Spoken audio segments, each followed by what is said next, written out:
Let us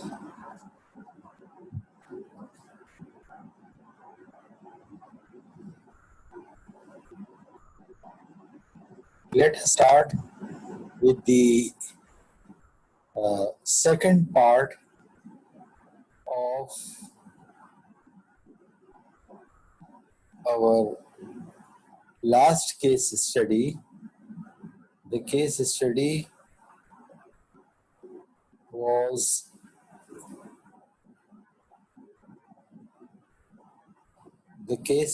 was basically a creep fatigue failure, और इस failure का पहला पार्ट हमने पिछली लेक्चर में डिस्कस किया था, तो वहां से इसको कंटिन्यू करते हैं। हम लास्ट लेक्चर में हम विजुअल ऑब्जर्वेशंस को, हम विजुअल एग्जामिनेशन को हम देख रहे थे। हमने जो फ्रैक्चर सरफेस है उसको देख लिया था। ये हम रिकॉल कर लें कि जिस एयरक्राफ्ट में ये एक्सीडेंट हुआ है वो एयरक्राफ्ट डबल स्टेज टरबाइन उसमें लगा हुआ था। तो इसमें फर्स्ट स्टेज के ब्लेड से और सेकंड स्टेज की, और इस इन्वेस्टिगेशन में इन दोनों स्टेजेस के ब्लेडों को हमने देखा है। जो सबसे ज्यादा सस्पेक्टेड ब्लेड था वो सेकंड स्टेज का ब्लेड था, BF11।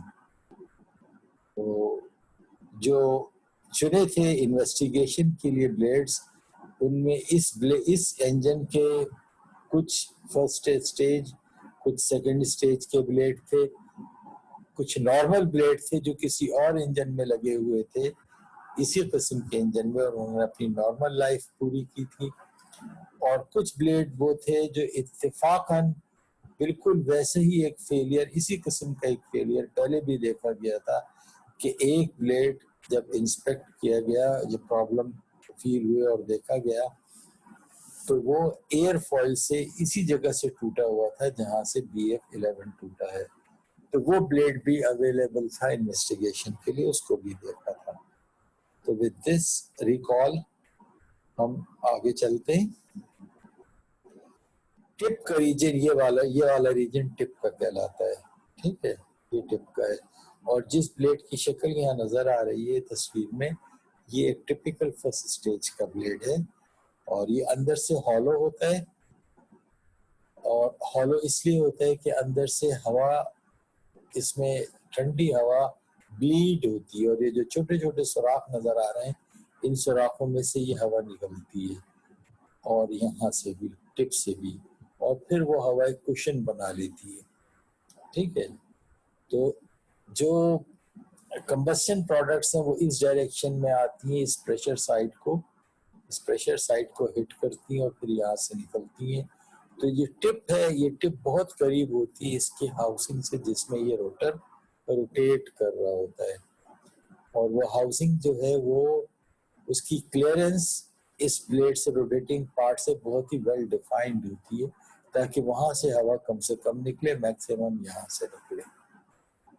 ठीक, तो अब अगर ये ब्लेड गर्म होके, फर्ज करें अनयूजुअली गर्म होके लंबा होगा, तो फिर ये रगड़ खाएगा हाउसिंग से। तो टिप वाज कंप्लीटली डैमेज्ड और इरोडेड, यहाँ से इरोजन थी। और जो फ्रैक्चर्ड एरिया था उसको जब विजुअली देखा बगैर कुछ किए हुए, तो वहां पे जो फ्रैक्चर सरफेस थी जहाँ से इरोजन या रिमूवल हुआ था, वहां पे इंटरग्रैनुलर फ्रैक्चर के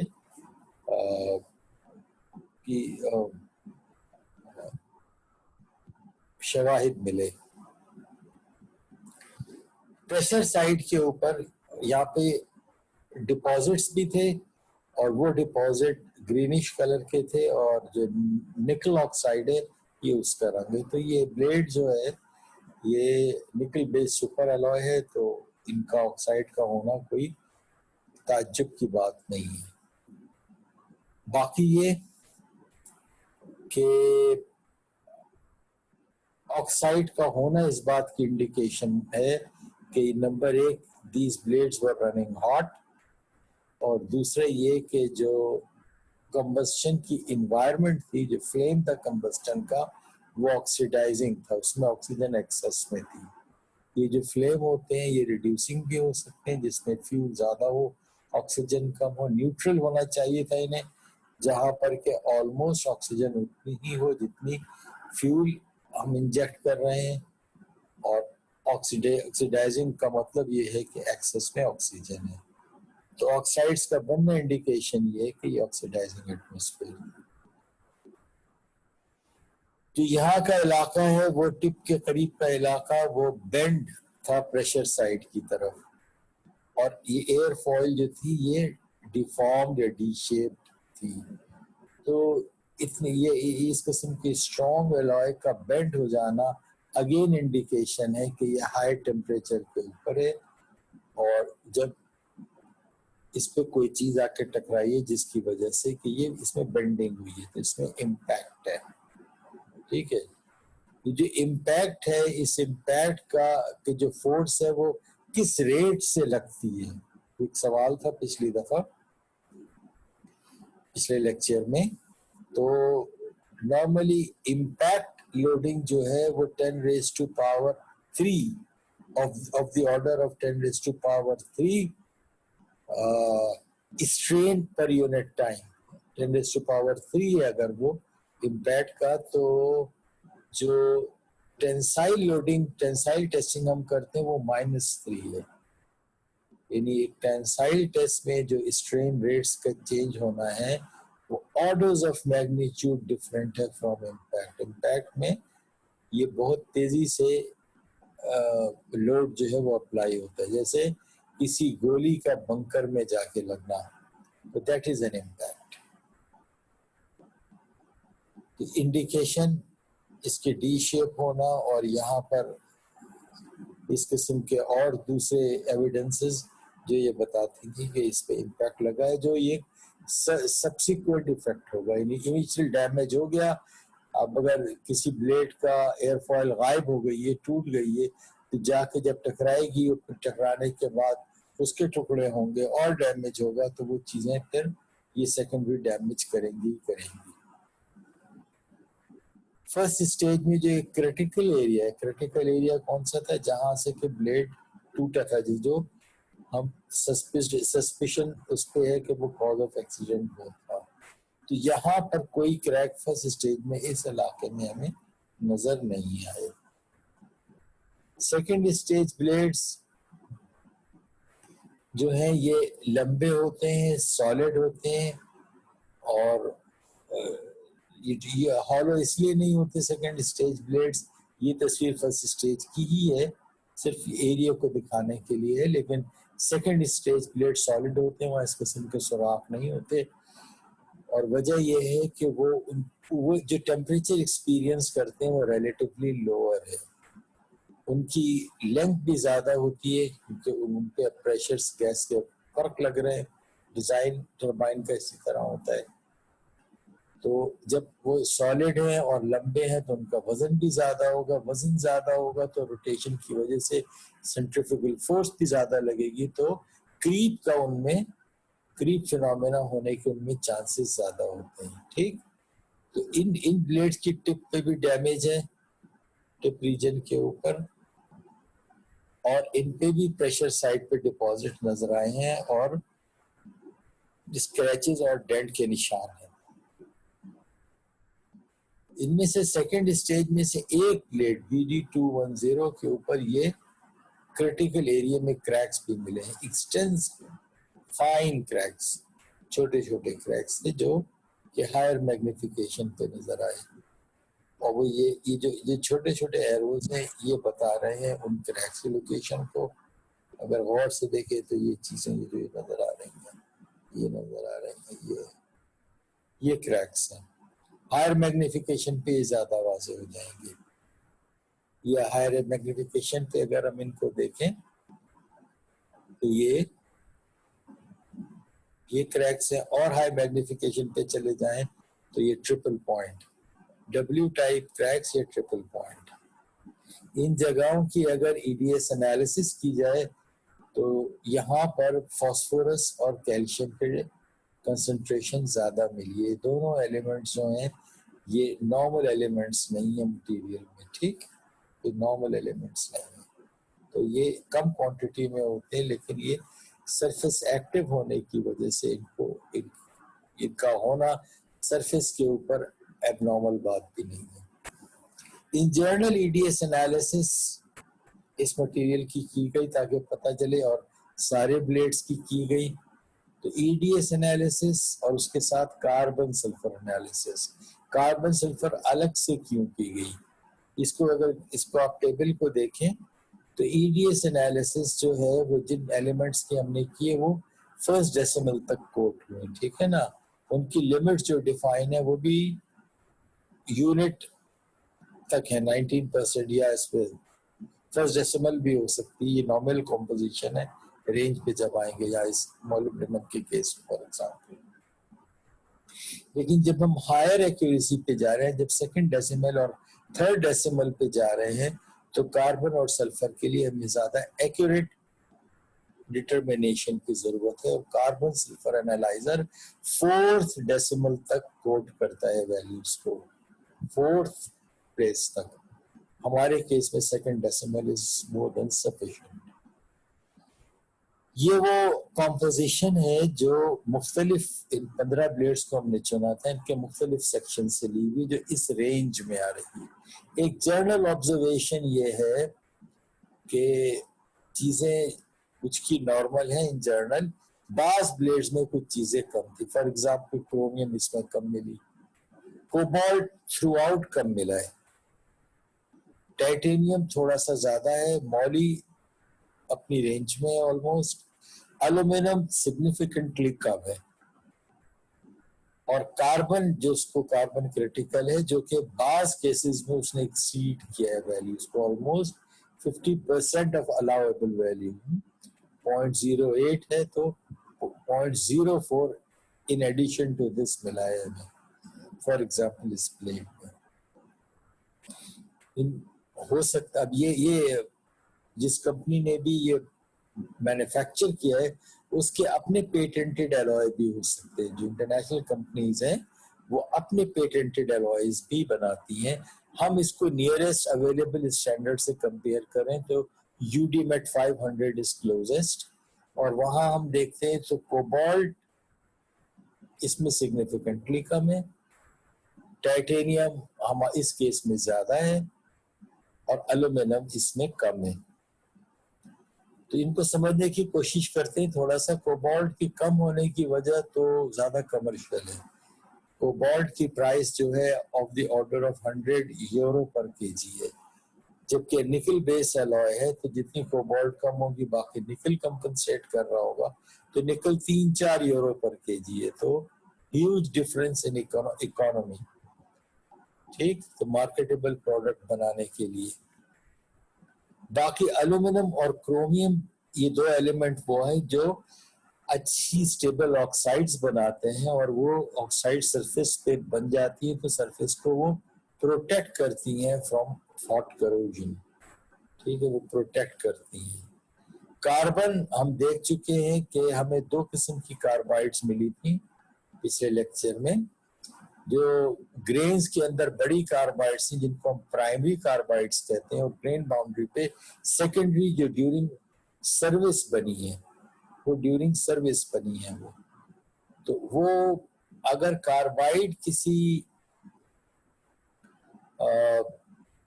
ब्लेड में ज्यादा है, कार्बन ज्यादा है, तो इसका मतलब ये है कि कार्बाइड बनने के चांसेस भी ज्यादा हैं, ठीक है ना। टाइटेनियम हमारे पास ज्यादा है, टाइटेनियम कार्बाइड फॉर्मिंग है, क्रोमियम कार्बाइड फॉर्मिंग है, और मॉली कार्बाइड फॉर्मिंग है। सबसे ज्यादा जो ये जो लो टेम्परेचर पे कार्बाइड्स बनती हैं ड्यूरिंग सर्विस वो M23C6 टाइप कार्बाइड होती है, which is basically chromium type carbide, ठीक है।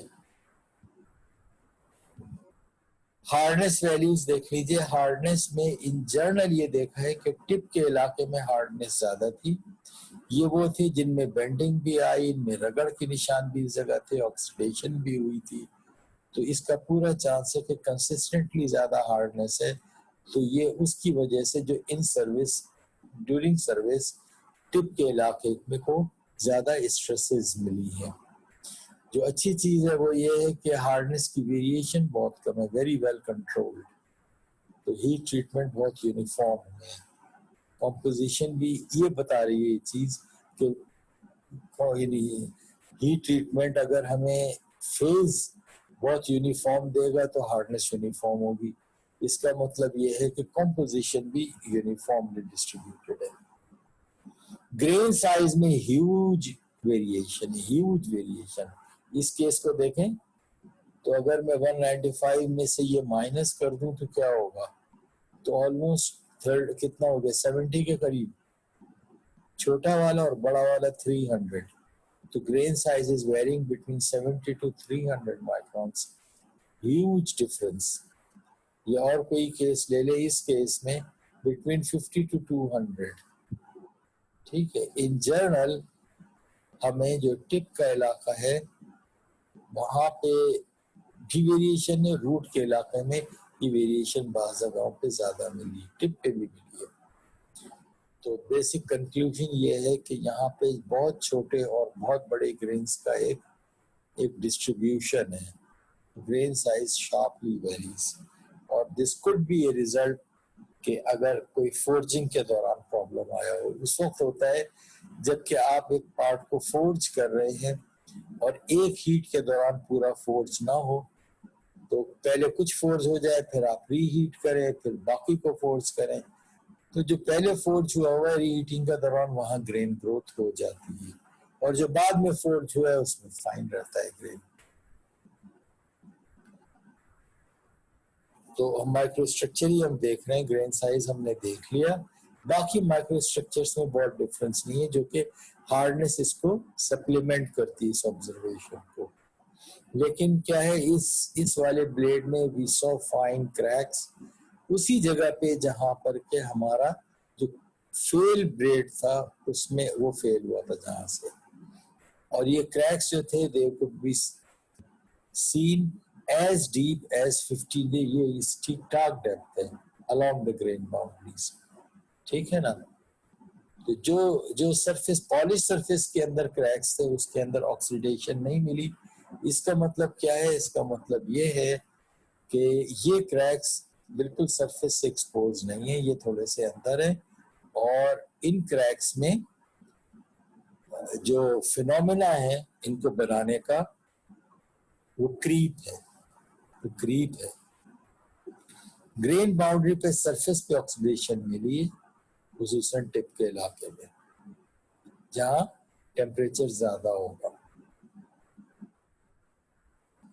ये एक डिस्ट्रेस प्लेट था जिसमें मिले, इसी जैसा एक दूसरा डिस्ट्रेस प्लेट था जहां पे क्रैक नजर नहीं आया। तो क्रैक का नजर आना was a relatively an unusual phenomena.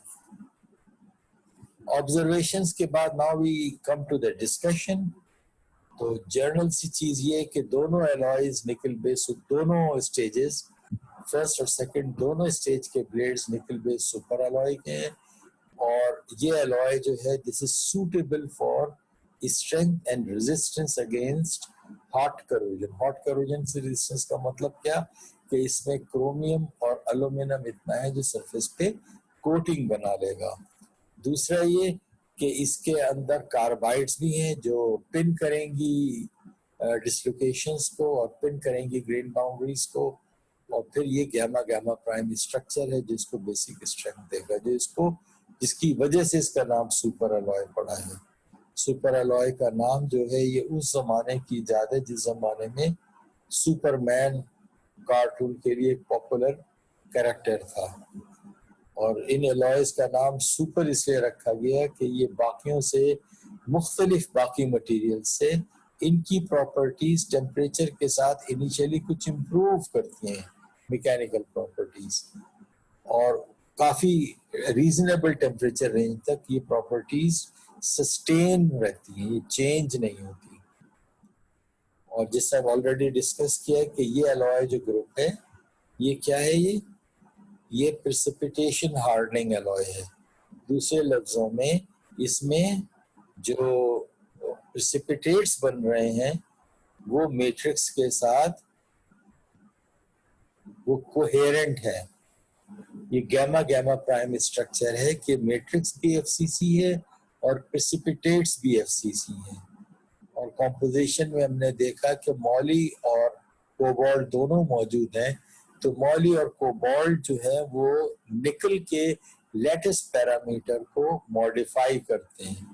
वो यानी मैट्रिक्स और प्रेसिपिटेट इन दोनों के जो लैटिस पैरामीटर हैं उनको वो डिजाइन ऐसे करते हैं कि उनमें मामूली सा डिफरेंस रहे ताकि हमारे पास प्रेसिपिटेट्स कोहेरेंट बने।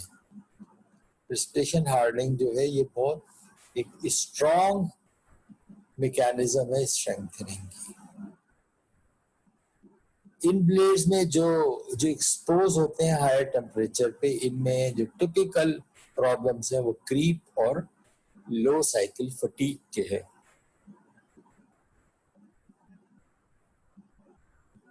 जो हमने देखा जिस किस्म के क्रैक बने थे they were due to grain boundary sliding, creep की एक किस्म है। और यहाँ से हम थोड़ा सा डिटेल में देखते हैं कि टेम्परेचर्स के साथ जो फेलियर मैकेनिज्म है मेटल्स की इन जनरल वो चेंज होती है। लो टेम्परेचर पे ट्रांस ग्रैनुलर और हाई टेम्परेचर पे इंटर ग्रैनुलर।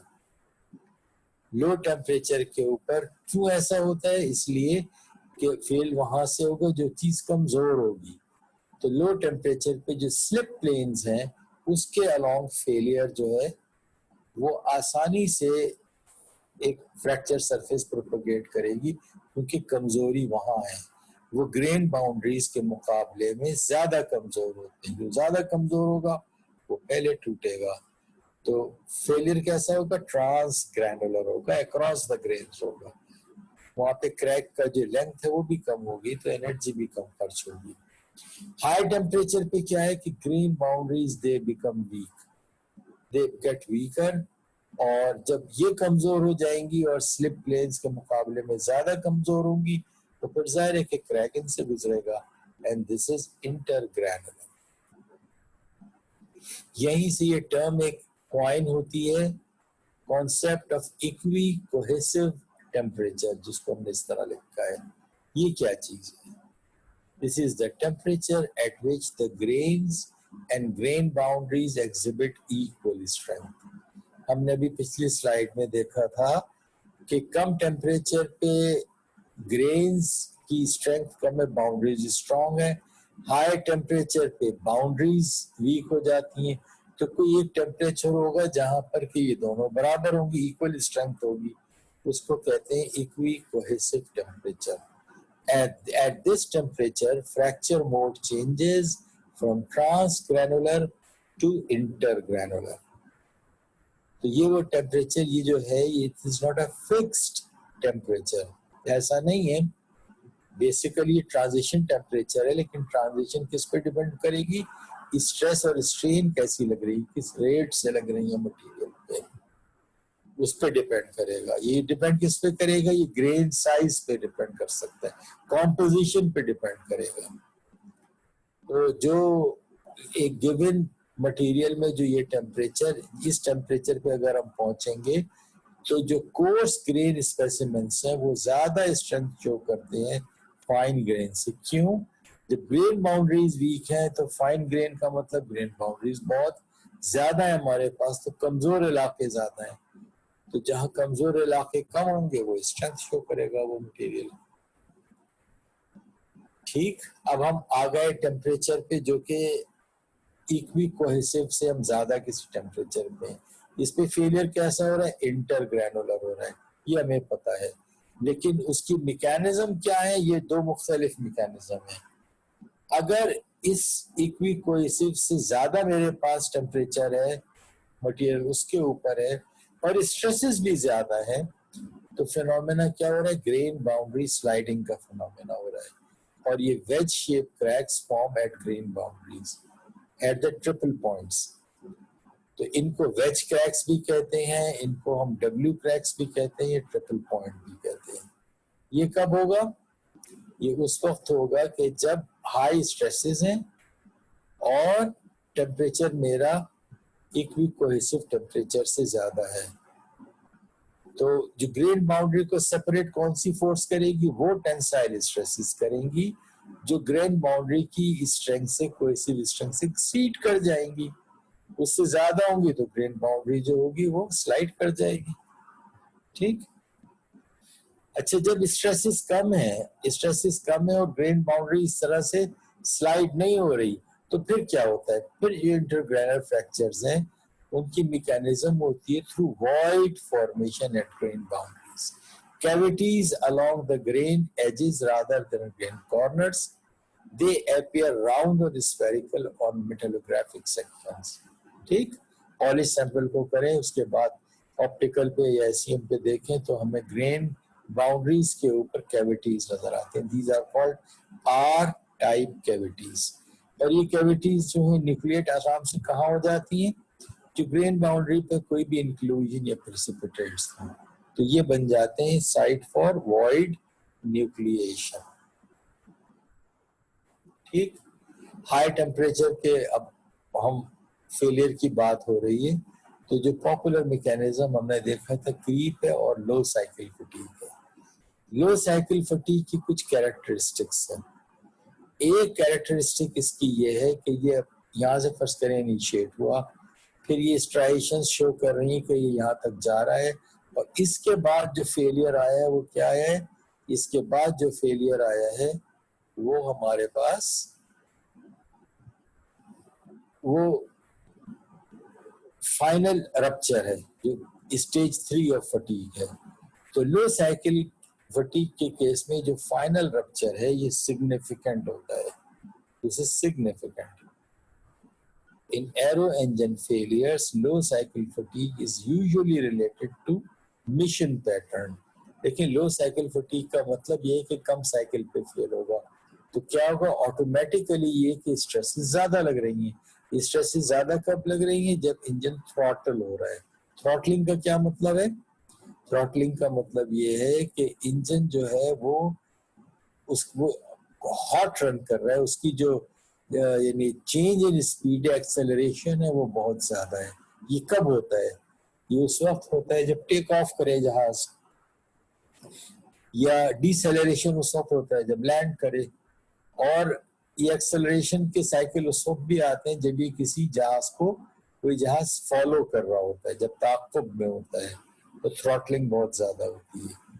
तो थ्रॉटलिंग ज्यादा होती है तो स्ट्रेसेस ज्यादा पड़ती है, स्ट्रेसेस ज्यादा पड़ती हैं तो लो साइकिल फटीग की सिचुएशन आती है। इसकी बाकी कैरेक्टरिस्टिक्स, एक तो मेन यही कि इस पे स्ट्रेस ज्यादा होंगी। लो साइकिल फटीग का मतलब अप्लाइड स्ट्रेसेस ज्यादा हैं। ये इंट्रिंसिक और एक्सट्रिंसिक दोनों हो सकती है। इंट्रिंसिक वो जो थ्रॉटलिंग की वजह से, इंट्रिंसिक वो जो हाई टेम्परेचर साइकिलिंग की वजह से है। ठीक। फिर इसमें क्योंकि अब लोड ज्यादा लग रहा है, तो जो हर स्टेप होगा क्रैक के प्रोपगेशन का वो ज्यादा विजिबल होगा एसईएम में, वो इनसेंसिटिव टू सरफेस कंडीशन होगा, बड़े स्टेप्स होंगे। इस केस में कोर्स स्ट्राइएशंस। तो ये वो इलाका है जहां पर के प्रोपगेशन कंट्रोल है, प्रोपगेशन ने टाइम लिया है। ये स्टेज 2 है, और जो फाइनल रप्चर है वो स्टेज 3 है, और दोनों तकरीबन 50% है। ये 50% है। There is small scatter in life, यानी अगर आप सैंपल टू सैंपल ये एलसीएफ हम डिटरमिन कर रहे हैं लैब में, तो सैंपल टू सैंपल जो वैल्यूज आएंगी उनमें स्कैटर कम होगा, स्ट्रेसेस ज्यादा है। एक जनरल रूल ऑफ थंब कि ये चीजें जो है ये टेंडेंसीज बता रही हैं, ये चीजें टेंडेंसीज बता रही हैं। जरूरी नहीं है कि हर केस में सारी चीजें ऑब्जर्व भी हों, लेकिन जनरल टेंडेंसीज यही है।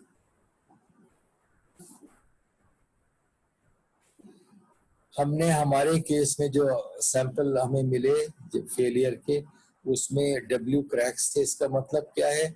इसका मतलब ये है कि material was exposed to high temperatures and exposed to high stresses. Temperature के साथ डब्ल्यू क्रैक होना नहीं चाहिए, डब्ल्यू क्रैक उसी वक्त होगा जब टेम्परेचर भी इससे ज्यादा हो और स्ट्रेसेस भी ज्यादा हो, दोनों चीजें ज्यादा हो। ये सारे एरोज इंडिकेट कर रहे हैं डब्ल्यू क्रैक्स को। फिर इसमें हमने ये देखा कि ये अगर एक्सपोज सरफेस है ब्लेड की, तो यहाँ से क्रैक शुरू हो रहा है, इधर से क्रैक शुरू हो रहा है। शुरू कैसे हो रहा है? By grain boundary sliding. ये ग्रेन बाउंड्री स्लाइडिंग है, यहाँ से क्रैक शुरू हुआ है और एक दफा ये ग्रेन बाउंड्री स्लाइडिंग से इनिशियल क्रैक पैदा हो गया, उसके बाद अब इसकी प्रोपगेशन जो है वो फटीग कंट्रोल्ड है। तो सीक्वेंस क्या है? Grain boundary sliding generates initial cracks और cracks are propagated by cyclic stresses. तो coming to the summary of this investigation, blades experienced abnormally high stresses at elevated temperature। ठीक, abnormally high। इसकी indication क्या है? इसकी कई इंडिकेशंस हैं। Oxidation है हमारे पास जगह जगह, बेंडिंग हुई है इम्पैक्ट के साथ, क्रीप फिनोमेना नजर आया है which is temperature, fine grain boundaries पे कार्बाइड्स प्रेसिपिटेट हमें नजर आई हैं। अगेन प्रेसिपिटेशन उसी वक्त होगी जब इसके लिए जो एनर्जी है वो प्रोवाइड होगी। और हमें डब्ल्यू टाइप क्रैक्स नजर आए हैं जो इक्विकोहेसिव टेम्परेचर के ऊपर नजर आते हैं। ठीक, और स्ट्रेसेस भी ज्यादा लग रही हैं। तो इससे क्या हुआ है? इससे हमारे पास फाइन क्रैक्स जनरेट हुए। Surface cracks are initiation sites of fatigue crack propagation. ये नेक्स्ट मरहला है। जब ये जनरेट हो गए तो अब यहाँ से ये क्रैक इनिशिएशन साइट अबे मिल गई है, तो अब साइक्लिक लोडिंग ने सिर्फ इसको आगे बढ़ाना है। पहला जो मुश्किल काम था वो हो चुका है। और finally the blade failed under low cycle fatigue conditions. तो failure is a subsequent damage, not the cause of initial damage. ठीक, रिकमेंडेशन क्या होंगी? ऑब्वियसली ये होंगी कि मिशन पैटर्न को हम देखें, जिस तरह हम जहाज उड़ा रहे हैं उसको हम देखें कि हमें किसी सूरत से normal than higher than normal stresses generate नहीं करनी टरबाइन एरिया में। ठीक, और क्लोज मॉनिटरिंग करनी है अपने ब्लेड्स की, स्पेशली इस क्रिटिकल एरिया में। क्लोज मॉनिटरिंग के दो मतलब हैं, एक तो एहतियात से, क्योंकि ह्यूमन फैक्टर इसके अंदर है, we have to be careful कि यार कोई चीज मिस ना हो हमसे, कोई क्रैक जनरेट हो गया है तो टाइम लेगा ना। वो 50% प्रोपोगेट हुआ था वो क्रैक, पिछला टाइम लेगा। तो अगर मैंने किसी भी इंस्पेक्शन में मिस कर दिया तो अगली दफा हादसे का इम्कान है। दूसरा ये कि मैं टूल्स ऑफ इन्वेस्टिगेशन मेरे ज्यादा सेंसिटिव हो, ऐसे हों जो क्रैक्स को मिस ना करें। तो ये अगर कोई सवाल है तो कर लीजिए। So this concludes otherwise our failure study. This was the last failure study of this course.